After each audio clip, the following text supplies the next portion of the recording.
कहानियों का जुक बॉक्स।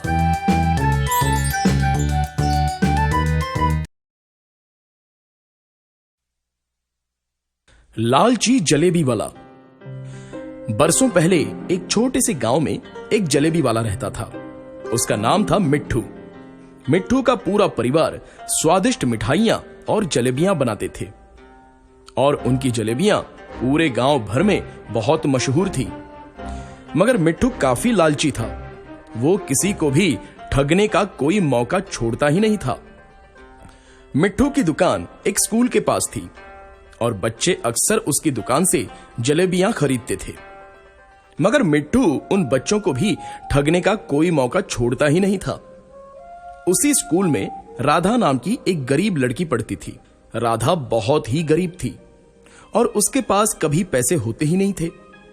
मगर राधा के दोस्त उसको कभी कभी अपने पैसों से जलेबी खिलाया करते थे, खास तौर पर राजू जो जमींदार का बेटा था। राधा ने कहा, राजू, तुम मुझे अपनी जलेबियां क्यों दे रहे हो? तो राजू बोला, राधा, तुम मेरी दोस्त हो। टीचर कहती है कि बांटने से सुख मिलता है, तो तुम्हारे साथ जलेबी बांटकर मैं भी खुश हो रहा हूं। एक दिन बहुत तेज बारिश हो रही थी और स्कूल की छुट्टी थी। राधा अपने घर में बैठी काम कर रही थी और उसकी मां ने देखा कि घर में चावल खत्म हो गए हैं।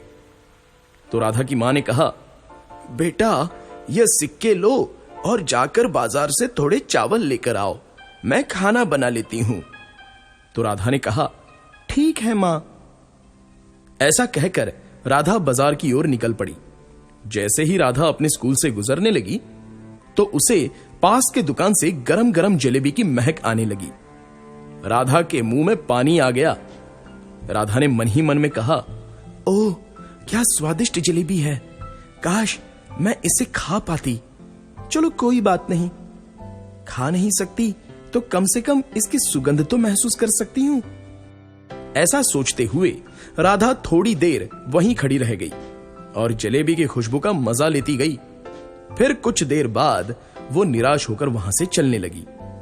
तब मिट्ठू ने कहा, अरे ओ लड़की, कहां जा रही हो? मेरे पैसे बिना दिए? तब राधा ने कहा, पैसे? कैसे पैसे? मैंने तो आपकी दुकान से कुछ खरीदा ही नहीं। तो मिट्ठू ने कहा, और ये जो तुम इतनी देर से जलेबी की सुगंध ले रही थी, उसका पैसा कौन देगा? तो राधा ने कहा, सुगंध के पैसे? पर अंकल, मैंने तो जलेबी खाई ही नहीं, तो किस बात के पैसे? तो मिथुन बोला, अरे पागल लड़की, सुगंध भी मेरे दुकान की जलेबी की थी ना, तो वही पैसे मांग रहा हूं। तब राधा ने सोचते हुए कहा, पैसे अगर मैंने यहां दे दिए तो मेरे घर वालों को भूखा रहना पड़ेगा। काश मैं यहां रुकती ही नहीं। ऐसा सोचते हुए राधा रोने लगी। तब वहां से राजू अपने बड़े भाई पप्पू के साथ गुजर रहा था। पप्पू शहर में पढ़ाई करता था और बहुत ही होशियार था। जब राजू और पप्पू ने राधा को रोते हुए देखा तो वो रुक गए और राधा ने रोते रोते उन दोनों को सारी बात बता दी। पप्पू थोड़ी देर सोचता रहा और फिर पप्पू बोला, भाई जलेबी वाले, आपकी बात बिल्कुल सही है। सुगंध तो ली है तो पैसे तो देने होंगे। राधा हैरान होकर पप्पू को देखती रही। तो पप्पू ने कहा, चलो राधा, जिद मत करो, पैसे मुझे दे दो, मैं अंकल को दे देता हूं। राधा जोर जोर से रोने लगी और यह देखकर काफी भीड़ जमा हो गई। फिर राधा ने अपने पैसे पप्पू को दे दिए। पप्पू ने उन सिक्कों को अपनी मुट्ठी में रख लिया और उन्हें बजाने लगा। पप्पू ने कहा, अंकल, आपको सिक्कों की आवाज सुनाई दे रही है? तो मिट्ठू बोला, हाँ हाँ, दे तो रही है बेटा। तो पप्पू बोला, ठीक है अंकल, शुक्रिया। ऐसा कहकर पप्पू वहां से चल दिया। तो मिट्ठू ने चिल्लाते हुए कहा, अरे ओ, रुको रुको, पैसे तो देते जाओ। तो पप्पू ने कहा, काहे के पैसे अंकल? आपने पैसों की आवाज तो सुन ली ना, तो समझ लो आपके पैसे मिल गए। तो मिट्ठू बोला, ऐसे कैसे? तो पप्पू बोला, ठीक वैसे ही जैसे आप राधा से जलेबी की खुशबू के पैसे ले रहे थे। पप्पू की बात सुनकर भीड़ जोर जोर से हंसने लगी और मिट्ठू को कोसने लगी कि वो एक गरीब बच्ची को भी ठगने से पीछे नहीं हट रहा था। मिट्ठू को शर्मिंदा होना पड़ा और अपनी जान बचाने के लिए उसने बच्चों को मुफ्त में जलेबी दे दी। 10 हाथ वाली बहू। रंगपुर नाम के गांव में रमेश अपनी पत्नी गोपी और माँ चंदा के साथ रहता था। अरे गोपी, सूरज सर पर चढ़ाया है, मुझे खाना तो दे दे, काम पर जाने के लिए देर हो रही है। क्या हुआ बेटा, सुबह सुबह इतना शोर क्यों मचा रखा है? मुझे खेत जाने में देरी हो रही है और तेरी बहू ने अभी तक नाश्ता भी नहीं बनाया। मैंने तो शादी के लिए ही मना किया था, पर तुम तो इसके रूप के जाल में फंस गए थे। और लाओ बड़ी शहर की लड़की, एक भी काम नहीं होता इससे, सारा काम मुझे ही करना पड़ता है। मैंने तो आपको पहले ही बताया था कि मुझे खाना बनाना नहीं आता, और ये भी कि मुझे देर से उठने की आदत है। आप तो सब जानते थे, और ये सब जानने के बावजूद आपने मुझसे शादी के लिए हाँ कहा था। मैंने तो आपसे कुछ भी नहीं छुपाया। मुझे लगा था तुम घर आकर थोड़ा काम तो सीख जाओगी।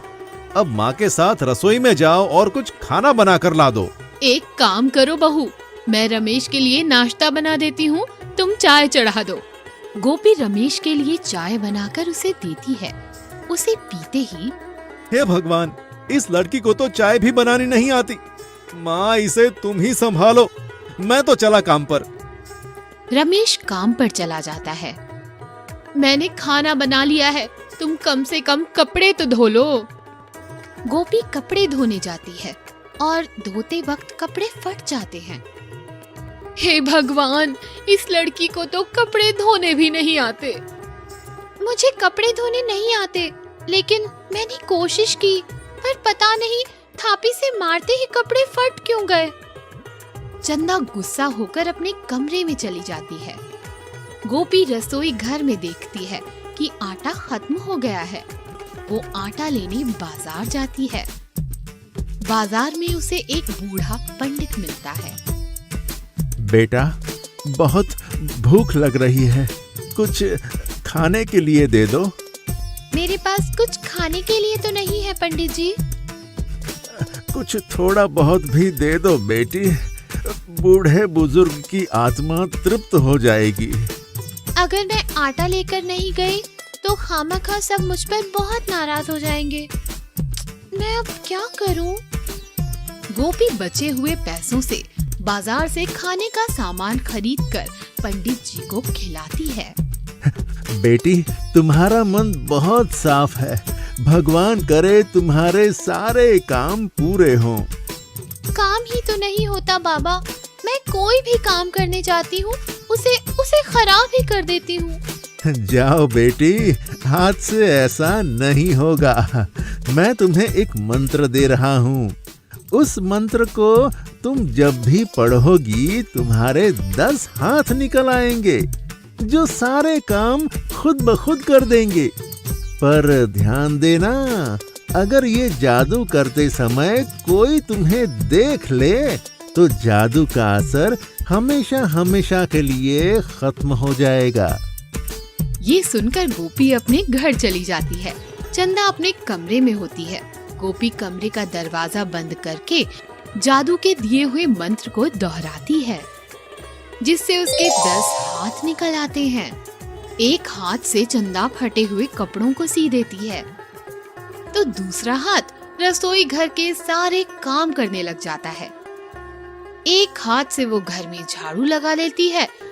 तभी वहाँ काम से थका हारा रमेश आता है। अरे वाह, आज घर तो बहुत चमक रहा है। तुम इस उम्र में भी कितना काम करती हो माँ। पर सफाई तो मैंने नहीं की बेटा, आज तो मेरे घुटनों में बहुत दर्द था। मैं तो दोपहर से ही कमरे से बाहर ही नहीं निकली। ये सब मैंने किया है, आप हाथ मुंह धोकर बैठ जाइए, मैं अभी खाना लगाती हूँ। माँ, आप भी आ जाइए, तीनों साथ में खाएंगे। पर अभी मैंने खाना बनाया ही कहाँ है। मेरे बिना हाथ हिलाए इस घर में तिनका भी नहीं हिलता। मैंने सारे काम कर दिए हैं, आप लोग बस बैठिए, मैं परोसती हूँ। गोपी रमेश और चंदा को अच्छे अच्छे पकवान परोसती है। मुझे माफ करना गोपी, मैं खामखाही तुम पर ज्यादा गुस्सा हो गया। खाना बहुत ही लाजवाब बना है। तीनों खाना खा लेते हैं। रमेश अपने कमरे में जाता है, तभी कमरे का पंखा चलना बंद हो जाता है। अब इस पंखे को क्या हो गया? चलते चलते रुक गया। तुम्हें तो बिना पंखे के सोने की आदत ही नहीं है ना चंदा। बहुत काम भी किया है आज तुमने। मैं अभी जाता हूँ और किसी मिस्त्री को लेकर आता हूँ। रमेश बाजार के लिए निकलता है और तभी गोपी पंडित के दिए हुए मंत्र को दोहराती है और उसके 10 हाथ बाहर आ जाते हैं। उसमें से एक हाथ बहुत लंबा हो जाता है और पंखे को ठीक कर देता है। रमेश वापस आता है। मुझे माफ करना गोपी, कोई मिस्त्री मिला ही नहीं। अरे पंखा चल कैसे रहा है? कैसे ठीक हो गया? मैंने किया। तभी वहाँ चंदा आ जाती है। तभी रमेश कहता है, तुम्हें यह काम भी आता है? वाह! देखा माँ, आपकी बहू कितनी टैलेंटेड है। चंदा मुंह मोड़कर अपने कमरे में चली जाती है। कल तक तो इसे आटा भी गूंदना नहीं आता था और आज सारे काम कर रही है। जरूर इसमें कोई चाल है। मैं पता लगा कर ही रहूंगी कि गोपी ये सब कैसे कर रही है। अगले दिन रमेश बाहर आंगन में बैठा हुआ होता है। गोपी रसोई का दरवाजा बंद करके अंदर खाना बना रही होती है। चंदा छुपकर खिड़की से अंदर देखती है कि गोपी हाथ जोड़कर खड़ी है और अचानक उसके 10 हाथ निकल आए। अरे मेरे तो भागे ही फूट गए। मेरी बहू कोई काला जादू जानती है। अरे रमेश जल्दी आ, देख गोपी के 10 हाथ हैं। रमेश दौड़ता हुआ रसोई घर में आता है और देखता है कि गोपी के 10 हाथ बाहर निकले हुए हैं। जैसे ही दोनों की नजर 10 हाथों पर पड़ती है, एक एक करके सारे हाथ गायब होना शुरू हो जाते हैं। कौन हो तुम? हमसे क्या चाहती हो? मैं आप लोगों की तरह आम इंसान ही हूँ, आप डरिए मत। कुछ दिन पहले मैं बाजार गई थी, वहाँ मुझे एक पंडित जी मिले। उन्होंने मुझे एक मंत्र दिया था जिसके सहारे मैं घर के सारे काम कर रही थी, पर आज आप लोगों ने मुझे उस जादू का इस्तेमाल करते हुए देख लिया और जादू खत्म हो गया। अब मैं फिर से किसी काम की नहीं रह जाऊंगी। अरे गोपी, इसमें नाराज होने की क्या बात है? तुम्हारा मन इतना अच्छा है। तुम हम सब की मदद करना चाह रही थी। हाँ बहू, मैं तुम्हारी सास हूँ, कोई दुश्मन नहीं। अब से मैं तुम्हें घर के सारे काम सिखाऊंगी।